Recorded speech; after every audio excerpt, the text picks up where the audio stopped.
আসসালামু আলাইকুম। আমি এখানে কাঁচামরিচ ভর্তা, ১ পিস মাছ দিয়ে কাঁচামরিচ ভর্তার রেসিপি শেয়ার করছি। এখানে আমি কাঁচামরিচ নিয়েছি, ১ পিস মাছ নিয়েছি। আমি মাছটা ভালো করে ভেজে নিচ্ছি।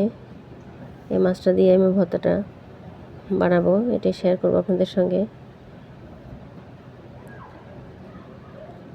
মাছটা ভালো করে ভেজে নিতে হবে।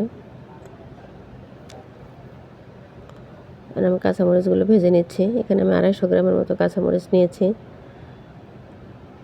আপনারা যারা ঝাল পছন্দ করেন তাদের জন্য ভর্তাটা এটা অবশ্যই আপনারা বাসায় ট্রাই করবেন।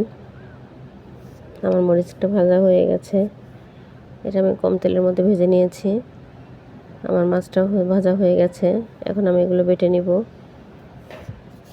এই ভর্তাটা গরম ভাত, খিচুড়ি এবং পোলাওয়ের সাথে অসাধারণ লাগে। যেটা দিয়ে খাবেন সেটা দিয়েই ভালো লাগবে খেতে, অত্যন্ত মজার হয়। আমার বাটা হয়ে গেছে, এখন আমি এখানে লবণ এবং 2টো রসুনের কোয়া দিয়ে বেটে নিচ্ছি।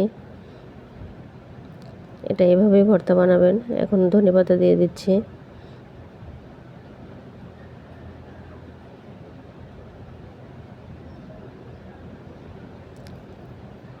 বাটা হয়ে গেছে, এখন মাছটা কাটাটা বেছে নিচ্ছি আমি।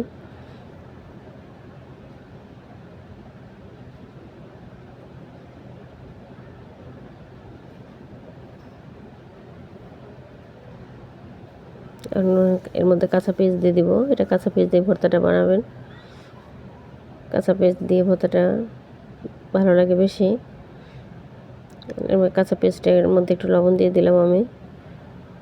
এখন সরষের তেল দিয়ে দিচ্ছি। সবগুলো মেখে নিতে হবে এভাবে।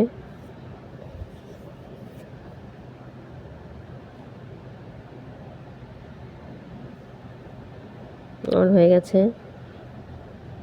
এটাই অবশ্যই আপনারা এভাবে ট্রাই করবেন। ভালো লাগলে শেয়ার করবেন। আসসালামু আলাইকুম।